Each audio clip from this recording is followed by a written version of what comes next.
Ever since Prop 13 was passed in 1978, city and county governments have needed a two-thirds supermajority to raise taxes.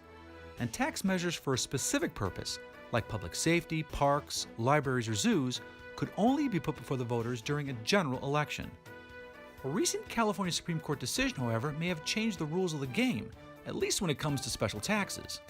What are the implications? We'll ask Liam Dillon with the LA Times, John Coupal with the Howard Jarvis Taxpayers Association, Dan Walters with CalMatters, and John Myers of the LA Times. Additional funding for the Maddy Report made possible by a grant from The Wonderful Company, harvesting health and happiness around the world. Chevron's Coalinga oil field and Fresno County have been doing side by side for over 100 years. Learn more at doers.com.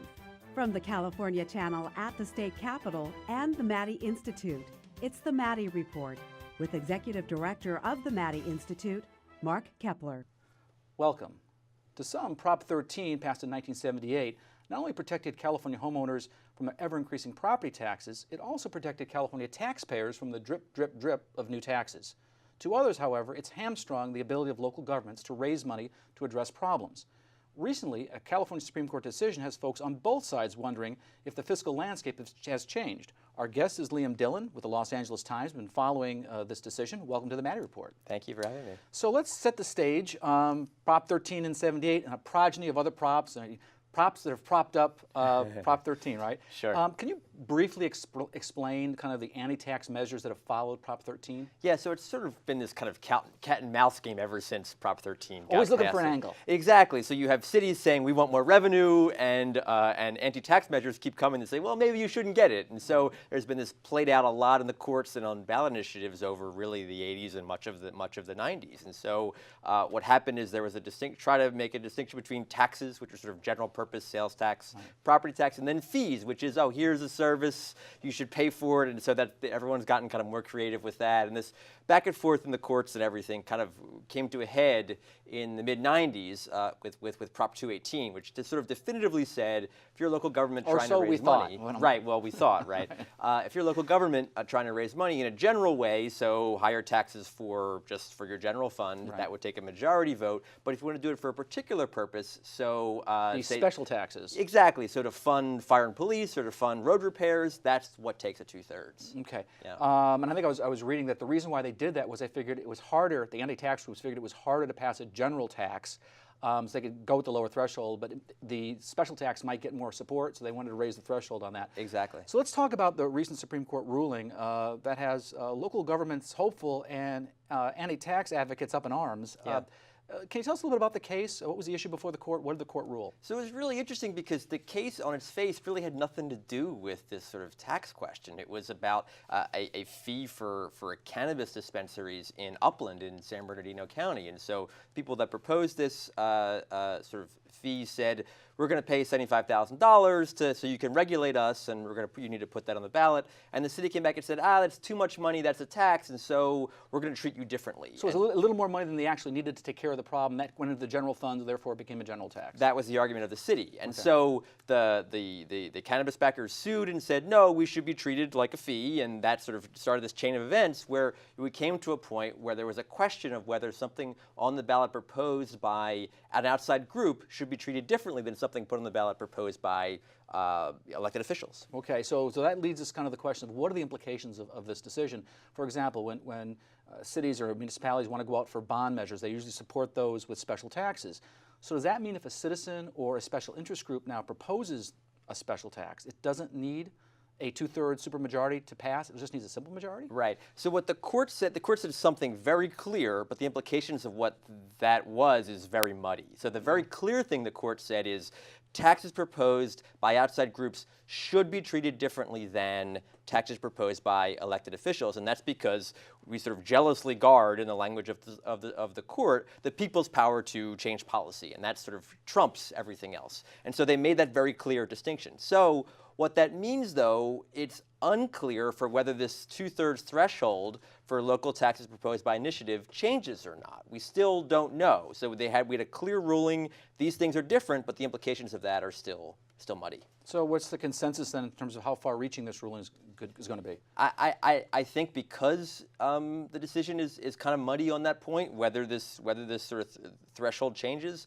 that we're going to need to see more litigation or more cases that kind of test this before we get a clear understanding of whether this distinction on initiative versus ballot measures proposed by elected officials will really be meaningful in terms of how local governments raise their money. So I think you just predicted the future, and the future is going to be what? More litigation, maybe more propositions to further define it? Is this going to be a continuation of what we've seen for the last 30 years? I think so, and you're already seeing some reaction from this. The Howard Jarvis Taxpayers Association, which is sort of jealously guards the protections under Prop 13, has asked Republican lawmakers who have abided in both the Senate and the Assembly to propose a ballot measure that would definitively close any potential loophole that were here, basically saying anything that was a special tax, no matter who proposed it, that would be 2/3. I want to thank our guest, Dillon with the Los Angeles Times, for that insight on the court's decision. Up next, we're going to talk to the president of the Howard Jarvis Taxpayers Association, John Coupal, to see what he thinks about this decision. That conversation in a moment. This is the Maddy Report. Welcome back. I'm Mark Keppler with the Maddy Institute. No group is more identified with Prop 13 than the Howard Jarvis Taxpayers Association, named after the anti-tax activist responsible for the passage of Prop 13 in 1978. Our guest is the president of that organization, John Coupal. Welcome to the Maddy Report. Pleasure to be here, Mark. Thank you. So let's start off with a little bit of a philosophical question. What would you say to those that say, democracies are all about rule of the majority, and then when you have this super minority 2/3 requirement, you're really thwarting the will of the majority? Yeah, well, first of all, I'd point out the United States Constitution has a 2/3 vote requirement in 12 different places, including for impeachment and treaties. And so we use supermajorities when there is a desire or a policy to get a greater consensus. We use supermajorities all the time. For example, in a criminal trial, it's way above 2/3. It's unanimous. In order to deprive someone of life or liberty, you need a unanimous vote of a 12-person jury. In California, over and over again, in fact, going back to the 1800s, as it relates to bonds, we've had a 2/3 vote requirement for important financial decisions, especially bonded in debt, and also for taxes. So this is a policy that's been ratified by California voters over and again in the last 100 years, that when it comes to government's most draconian power, which is the ability to extract dollars from people's pockets, we're going to subject that to a 2/3 vote. There are some that would say, that looking at a little research, there were 14 special tax measures in the state that failed after getting a majority of votes. So they passed the 50% threshold but didn't get the 2/3. There were even 3 that got 66.6%. Didn't pass. Needs 66.7. Kind of an 2/3, kind of an arbitrary number. No, well, it's not arbitrary. I suppose you could say that the 12 references to a 2/3 vote in the United States Constitution is arbitrary. I'd like it to be 4/5. I mean, we could sit here and debate all day what the precise number should be. But again, the 2/3 vote has historical resonance with California voters, and when it relates to some of those local taxes, here's the important thing to remember: many of those were parcel taxes, which are paid exclusively by property owners. And in California, as in all states, we give the franchise to everybody, including those who don't own property. So it's always easy to raise somebody else's taxes. What's the old saying? Don't tax you, don't tax me, tax the man behind the tree. Right. So again, I think the 2/3 vote, particularly when it relates to property taxes, is a reasonable check. Well, let me ask you about this. They have that recent Supreme Court decision. You called it stunning. You said that, quote, it imperils every California taxpayer. Why do you believe that? Well, the case really very interesting and kind of arcane. It had to do with a marijuana coalition, and people say, well, Jarvis, are you taking sides in the marijuana debate? No, we're not. But an upshot of the ruling was whether or not local initiatives had to comply with the same rules that local government have to comply with. So a citizen-initiated initiative. A local citizen initiative. Now, this had to do with the timing of an election. The Cannabis Coalition wanted a special election, and the City of Upland wanted it to be on the general election, referring to our initiative, Proposition 218, the Right to Vote on Taxes Act. The Court of Appeal decision was negative, and we represented, interestingly enough, kind of man bites dog, The Jarvis Association represented the city of Upland. We're Actually, usually, the League of Cities is actually kind of siding with you on this a little yeah, bit. very interesting, because this League of Cities kinds of views this as the potential of special interest groups, whether it's labor or sports, as usurping their taxing Yeah, I wanted to authority. ask you about that. I mean, because it says citizen initiative, but that could be put forward by any special interest group. That's one of your concerns, isn't it? Yes, yes, and you know, from our perspective, if, for example, if a city was at impasse with one of their unions, they would say, we don't have any more money for raises. The unions would say, well, we'll find a way to give you more money. We'll go out and do our own initiative, and we'll present it to you, simple majority vote, or perhaps no vote at all on a tax increase. Or developers could do it as Or well. developers could do it. We've seen it with developers, and we've seen it with sports stadiums. In fact, the one case that's percolating right now deals with a hotel tax in San Diego. After this ruling, a bunch of the hotel owners are looking at this saying, we think we can get this special tax with a simple majority vote. So where do you go from here? Well, first of all, we have filed a petition for rehearing, which is pending before the California Supreme Court right now. The political lineup here from the outside makes no sense, because we've had local governments come in on the side of Jarvis, which almost never happens, saying, pointing out that the original decision of the Supreme Court was very unusual insofar as it seemed to elevate the power of the local initiative above the local government's own power. We have taken the position, and we're big defenders of the initiative process, but we've always said what's good for the goose is good for the ganders. The people's power of local initiative should be coextensive with that of the local government. If the local government can do it, so can the local voters, but the local voters don't have any greater power. 2/3 for everybody requirement. Right, exactly. Okay, well, I want to thank John Coupal from the Howard Jarvis Taxpayers Association. Up next, what do longtime political observers think? That conversation in a moment. This is the Maddy Report. Welcome back. I'm Mark Keppler with the Maddy Institute. You know, everyone's wondering the practical implications of the Supreme Court's decision that may have just created an exception for citizen-initiated taxes. Fortunately, we've got two of the best political observers in state politics to help figure that out, the prolific LA Times journalist John Myers and the longtime columnist Dan Walters from CalMatters, who I read on Twitter recently, someone was suggesting that maybe we named the state dinosaur after you. That was a compliment. You're an institution. Yeah. Or should be in an institution, one or the other. Well, we just had, recently we had John Coupal on talking about this decision. He thinks it's going to lead public sector unions, developers, and others to have a rash of tax proposals. Do you think that's going to happen? I don't know about a rash, but I think there could be some, what it does is it potentially reduces the vote requirement for so-called special taxes, those for just certain purposes, specified purposes, from 2/3 to one simple majority if it's done by citizens initiative as opposed to being done by the city council or county board of supervisors. I think it could, because throughout the state, a lot of cities have been trying sales tax overrides for police and fire, i.e. police and fire, but really for pensions. Right.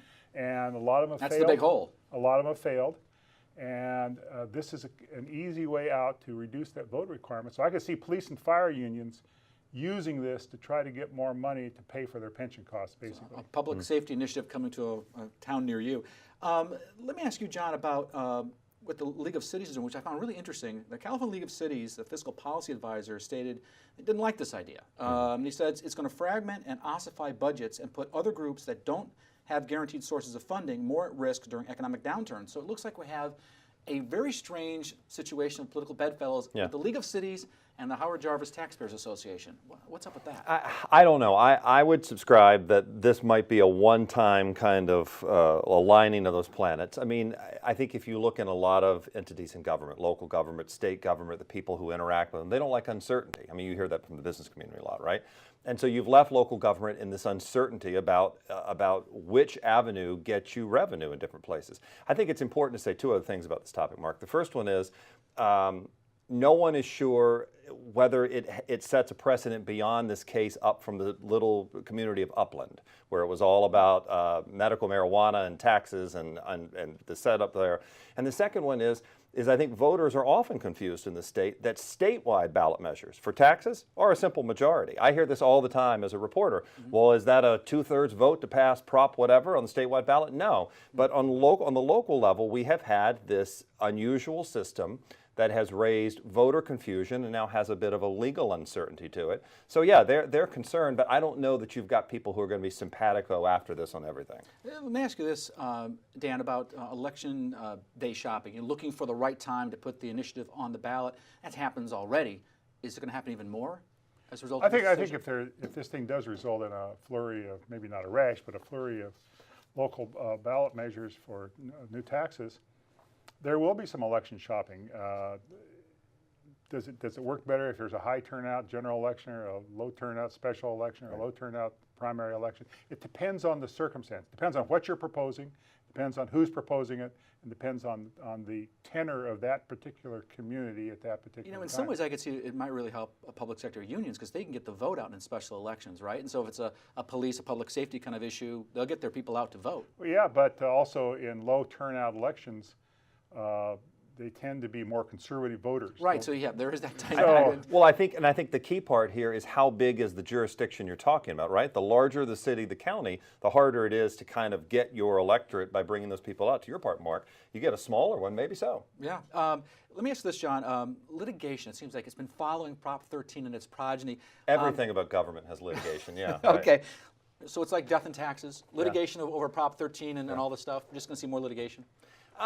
Well, first and foremost, I think there are a couple of things. The first one is, does the law need to be changed? Will it be changed? And there's talk about a ballot measure and trying to get something on the statewide ballot in 2018. You've seen Republicans in Sacramento introduce a measure, which we can talk about in a moment. But prior to that, the question becomes, right, do the courts have to weigh back in? And again, I'm not a lawyer, so full disclosure, but in reading the opinions from the state Supreme Court, it's not clear that they believe this to have had a weight beyond this particular place. I mean, yes, one of the justices said that there was a broader notion here, but sure, I think we could easily see it back in court until someone adjudicates this at the ballot box, which is how we do things in California, some change to the law. Us lawyers call that dicta, and that means they're opining on things that really don't have to do with the issue before them, and so we don't know what that really means. Let me ask you this last question, Dan, about the unintended consequences. Do you see any unintended consequences with this? There are always unintended consequences. Any time the law changes on anything, there's always unintended consequences. It could affect, I think, possibly this weird situation in which general tax increases only require a simple majority vote. Special tax increases require a 2/3 vote. Now, if special taxes can only require a simple majority vote if they're on initiative, it might encourage people to use the general tax. I don't know. The general. I mean, that's you don't know. Right. But there will be consequences. But look at that flow chart that Dan just laid out, right? It becomes harder and harder for elected officials and the voters to understand what that means. We're going to talk about the political implications of this decision in a moment. This is the Maddy Report. Welcome back. I'm Mark Keppler with the Maddy Institute. So what are the political implications of the recent California Supreme Court decision on citizen-initiated taxes? We're talking to Dan Walters with CalMatters and John Myers with the LA Times. So, John, let me ask you, assume there is this rush by government officials to advance tax proposals using kind of bogus grassroots groups as fronts. Couldn't that lead to another anti-tax backlash?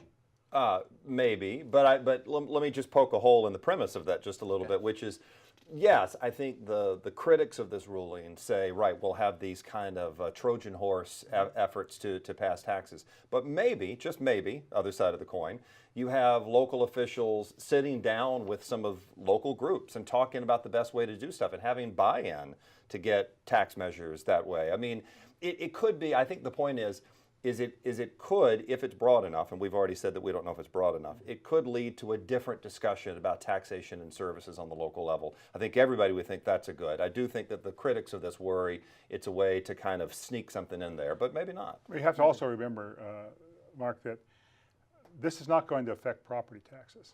This is going to affect, the only taxes that could be raised by this probably are either so-called parcel taxes or sales taxes. So it's not going to affect the Proposition 13's basic function, which is to limit property taxes. There is actually a proposal I'd read put forward by the real estate industry that they're talking about cutting those property taxes in some way. But, you know, 2018, it could turn out to be the year of taxes, right? We've got the gas tax that they might want to overturn. They've got this decision that they're concerned about. What's the chance we're going to see something on the ballot? I think the chances we're going to see something on the ballot on either of those points, either the gas tax or this thing, are pretty slender, to tell you the truth, because they would be pushed by groups, Republicans and people like Mr. Coupal's organization, that have no money to do any of this. And they would face very stiff opposition from a lot of money from unions, and it's probably not going to happen. I think I just saw something that some of the groups supporting the gas tax said they'd put $40 million into a campaign. It would not only be the unions in that case, but a lot of business groups like the State Chamber of Commerce. And there are two different topics here, right? I mean, this one that we've been talking about how you pass tax increases in one as to whether or not, which could become a sentimental campaign about roads and bridges and repairs and other things. But at the end of the day, even if you do get it on the ballot, I think Dan's exactly right, it's hard to get on the ballot. Even if you get it on the ballot, do you have the money to run an effective campaign? And you're going to have people who are going to run a no campaign on both of those. Probably. What if you just get it on the ballot and that encourages like-minded voters, Republicans, to come to the polls, and maybe will help you in legislative races? Will that have any influence? You're starting to think like one of those people over at the Capitol. If we do this, will it do that? If that happens, will this happen? I think everybody ought to relax about this whole thing. I don't think anything is going to happen, to tell you the truth, for the most part. I think you will see some more local tax increases proposed, sales tax override, 1/2 cent or 1/4 cent. Are you going to see some big statewide, huge thing happen out of this? I don't think so. What do you think, John? I think Dan's right on that. It would be interesting, though, wouldn't it, if you have a local issue, because we've seen issues. In San Diego, they've talked about money. In other communities, they've talked about it. Whether someone puts something on the ballot, and then we see what vote total it gets, and then we see somebody to go to court and say what vote total should it have been held under. That seems more likely to me than someone galvanizing some large statewide angst about it. It seems like the core message of the Republican Party has been anti-tax. But you're hearing a little more moderate tone from some other folks like San Diego Mayor Kevin Faulconer or the former Republican Assembly Leader Chad. Stress former. Yeah, I want to ask you about that. I'm going to ask John first. Yeah. So they're arguing for a more moderate approach. Are they talking about the future of the Republican Party, or are they talking about the past? I don't know. I mean, I think first it's a question about anti-tax, low tax, reasonable tax rate. This is where politics gets made about the messaging on some of this. I think if you talk to some of these Republicans, it's not so much that they have had a conversion on taxes. I think that they have looked at their registration numbers and looked at the rhetoric and realized that the conversation politically in the state is not working in their favor. And they've got to find a different way to have the conversation. Are they going to all of a sudden start embracing tax increases? No. But are they going to talk about pragmatism or thoughtfulness? Maybe, because they're looking for those voters who have left them in droves. We're talking about Chad Mays, the former Assembly Minority Leader. He was saying, hey, we got to get with the program. He supported cap and trade. New vision for the Republican Party? Well, this happens periodically. Every once in a while, somebody wakes up and realizes the Republican Party is going down the tubes and decides we have to do something differently. Jim Brulte, who's now the state Republican chairman, used to say that back when he was in the Senate. We can't be the anti-immigrant party. We can't be seen as the anti-woman party. We have to get with the program. And the Republicans have continued to decline. In fact, interestingly enough, I just saw some data the other day. Jim Brulte's own hometown of Rancho Cucamonga now has a Democratic majority. So things have changed quite dramatically, and the Republicans are looking desperately to try to retain some relevance in the state. But if the current trends continue over the next couple of election cycles, they're going to become now the third party behind independents. Well, I want to thank Dan Walters from CalMatters, John Myers from the LA Times, Liam Dillon also from the LA Times, and John Coupal from the Howard Jarvis Taxpayers Association. This is Mark Keppler for the Maddy Report. Thanks for joining us. The views expressed in the Maddy Report are those of the individuals participating in the program and do not necessarily reflect those of the California Channel or the Maddy Institute. If you'd like to share your thoughts about the points and opinions expressed on the Maddy Report, visit our website at maddyinstitute.org.